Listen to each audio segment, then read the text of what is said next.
उपमुख्यमंत्री एकनाथ शिंदे आणि भाजपचे मंत्री गणेश नाईक यांची बंद दाराआड चर्चा झाली आहे। मंत्रालयामध्ये जवळपास 15 मिनिटं या दोघांनी चर्चा केली।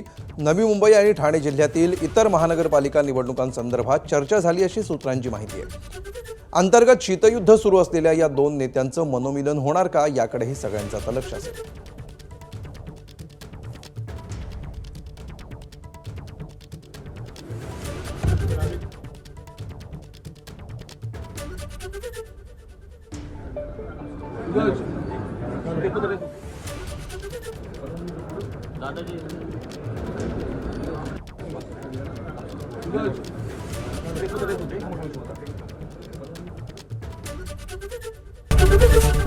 एबीपी माझा, उघडा डोळे बघा नीट।